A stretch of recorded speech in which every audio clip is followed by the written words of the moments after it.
Hello students, namaste to all of you. Hope all of you are well and spending much time to study. Today in chapter 4, 11th class, we were doing vectors. Vectors में we have done about vector addition by triangle or parallelogram. Today we will discuss about resolution of a vector. ये भी vectors को add करने का एक method है. क्या होता है वेक्टर रेजोल्यूशन पहले समझते हैं, फिर इस पे बेस्ड न्यूमेरिकल्स करेंगे. Let's start with resolution of a vector. Resolution is the we can say it is the breaking और splitting. It is the breaking or splitting of a vector. Breaking or splitting of a vector into its components. We can say into its rectangular components. It's better.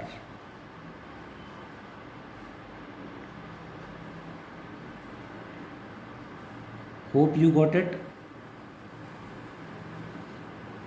Breaking or splitting of a vector into its components, into rectangular components. क्या होता है rectangular component, कैसे निकालते हैं देखें जरा. Let this is a vector, a vector. इसको हमें component में break करना है. किस direction में देखते हैं जरा. Taking its tail as origin. tail को क्या मान लेंगे origin. तो ये क्या बन जाएगा. This becomes x axis and this becomes y axis. Tail को ओरिजिन बना दिया एंड हेड से दोनों पे परपेंडिकुलर ड्रॉ कर देंगे. Draw perpendicular on both x and y axis like this. So this is the x component a x of this vector and this is the y component of a vector a y. ये क्या हो गया इसका y component और ये x component. Hope you got it. अब इनकी value क्या होगी वो हमें देखना है. Let the vector makes an angle theta with x axis. तो इसका x कंपोनेंट क्या होगा देखें ज़रा. इस ट्राइंगल में हमें ये साइड बतानी है ax और ये गिवन है. तो हमेशा किसी भी ट्राइंगल में जो कैलकुलेट करना है उसे ऊपर रखो, जो गिवन है उसे नीचे रखो. व्हाट इज ax बाई ए. ये एंगल थीटा है तो ये हो जाएगा बेस और ये hypotenuse. What is base by hypotenuse क्या होता है कॉस थीटा. सबको पता होगा.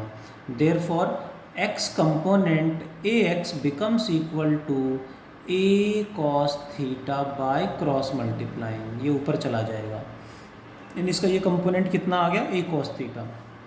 सिमिलरली y कंपोनेंट कितना होगा. वी नो दैट ये और ये इक्वल वेक्टर है यानी ये ए वाई है तो ये भी ए वाई ही होगा क्योंकि दोनों इक्वल वेक्टर हैं.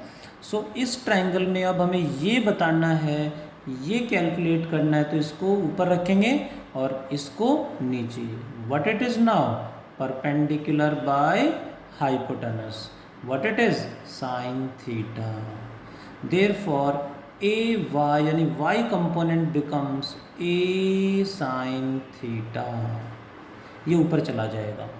अब ये तो कैलकुलेट करने का तरीका मैंने बताया, बट एग्जाम में इतना हमें ये नहीं पूछेगा हमसे कोई भी. इस पे बेस्ड न्यूमेरिकल आएगा, क्वेश्चन आएगा. सो हमें डायरेक्टली याद रखना है. अब कोई भी साइड या कोई भी वेक्टर ध्यान रखेंगे जिसके साथ एंगल बना रहा है.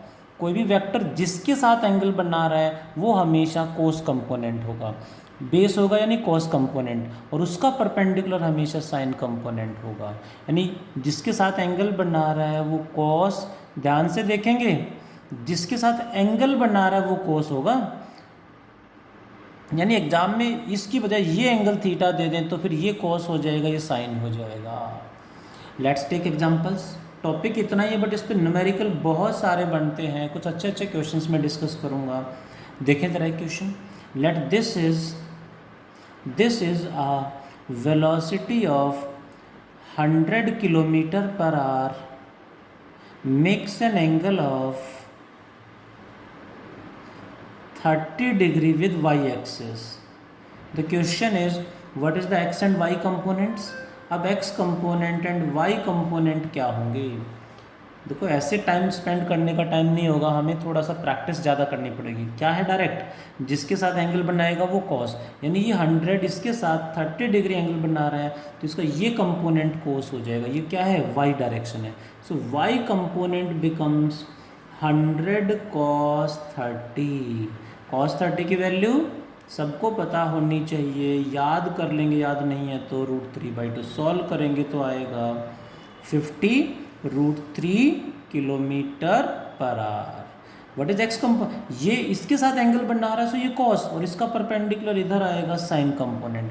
ये एक्स एक्सिस है तो एक्स कंपोनेंट इधर ही रहेगा, तो एक्स कंपोनेंट क्या आ गया, साइन थीटा, यानी 100 sine theta, 100 sine 30।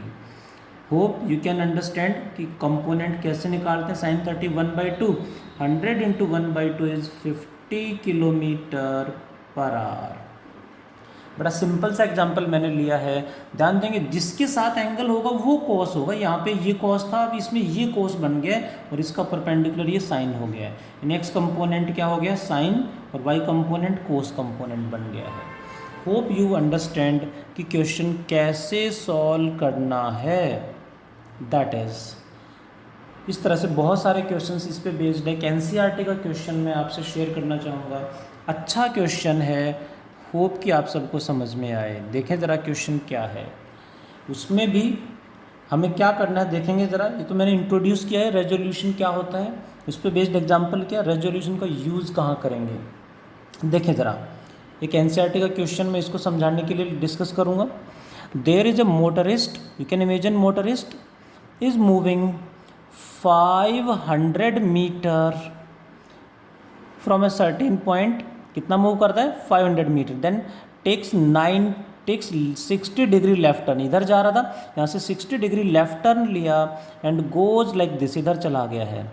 Again moves 500 metre, कितने एंगल पे टर्न लिया 60 degree, again moves 500 metre and then again takes 60 degree left turn, फिर से 60 डिग्री लेफ्ट टर्न लिया और इधर चला गया इस तरह से। अगेन 60 डिग्री है, again moves 500 metre, then again takes 60 degree left turn like this and goes again 500 metre, continuously in this way he is moving, again takes 60 degree left turn like this and again moves 500 metre. ये NCERT का question है जो मैं discuss कर रहा हूँ। And again from here takes 60 degree left turn and moves like this, and in this way जब move करेंगे तो वो इनिशियल पॉइंट पे पहुँच जाएगा। Every time he is moving 500 meter and then takes 60 degree left turn. Hope you can imagine. Question है starting from a given turn. मान लेते हैं यहाँ starting from given turn, यानी यहाँ से मान लेते हैं starting from a given turn, तो कहाँ से मान लें, A पॉइंट से मान लेते हैं, starting from पॉइंट A से मान लेते हैं। What is the displacement and distance at the third turn? Starting from point A, at the third turn कहाँ लेगा, ध्यान देंगे, at the third turn what is the distance and displacement, ये हमें निकालना है। What is the distance and displacement? Hope you are getting क्या मैं कहना चाह रहा हूँ। अब थर्ड टर्न यहाँ से स्टार्ट किया तो ये फर्स्ट टर्न, ये सेकंड टर्न और ये थर्ड टर्न, थर्ड टर्न यहाँ ले रहा है तो यहाँ तक का डिस्टेंस एंड डिस्प्लेसमेंट, यानी this A, this point is B C D, जो भी नाम रखना चाहें, ई एफ ए, इस तरह से। तो हमें ए से डी तक डिस्टेंस कितना होगा, डिस्टेंस तो actual path 500 it becomes equals to 1500 metre, क्योंकि तो एक्चुअल पाथ है, कैसे भी हो डायरेक्टली ऐड होगा। But point is what is the displacement. यहाँ मेन रेजोल्यूशन को मैं सिखाना चाह रहा हूँ कि रेजोल्यूशन का यूज़ कहाँ कैसे होगा। ये एनसीईआरटी का क्वेश्चन है, एनसीईआरटी एक्सरसाइज का क्वेश्चन है, अच्छा क्वेश्चन है, समझ में ट्राई करें, आ जाए एक दो बार क्लास के बाद दोबारा एक दो बार ज़रूर इसे डिस्कस करें, एक बार ज़रूर ट्राई करें, अच्छा क्वेश्चन है।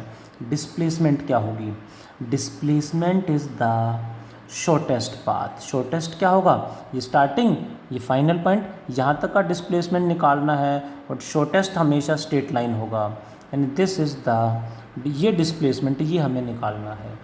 मतलब पॉइंट इज ये कैसे निकाल लें, ये तो वेक्टर क्वांटिटी है, इससे पहले कितने वेक्टर 1 2 3, यानी एग्जैक्टली देखें तो ये होगा A B vector plus B C vector plus C D vector. ध्यान से देखेंगे 1 2 3 वैक्टर का सम आ गया।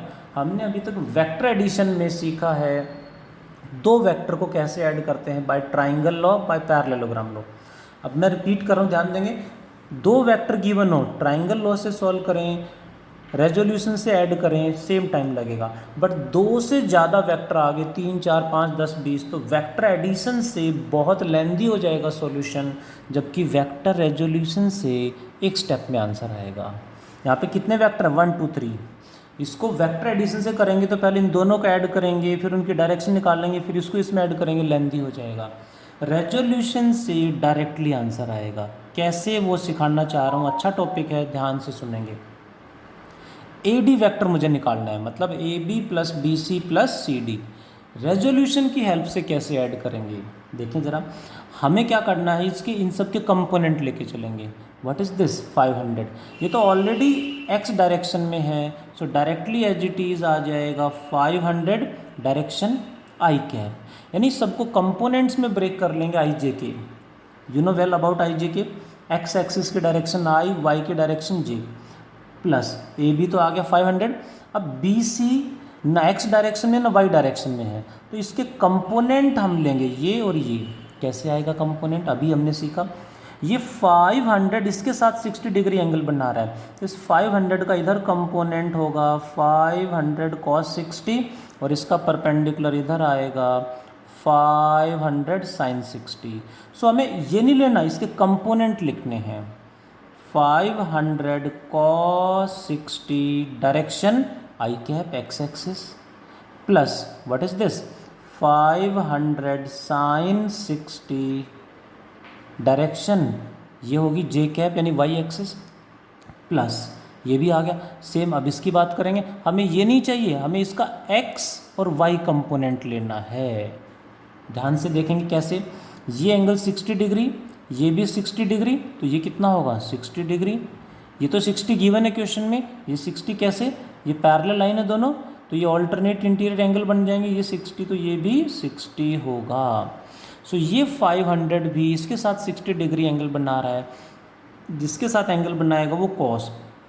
500 का ये कंपोनेंट 500 cos 60, और इसका परपेंडिकुलर इधर आएगा 500 sin 60। हमें ये नहीं चाहिए, इसके कंपोनेंट चाहिए। ये कितना होगा 500 cos 60 direction negative x axis है, तो माइनस आई कैप लेंगे। ये चीज़ें हमें ध्यान रखनी, plus what is this 500 sin 60 direction positive y axis है, ऊपर की तरफ है, जे कैप हो जाएगा।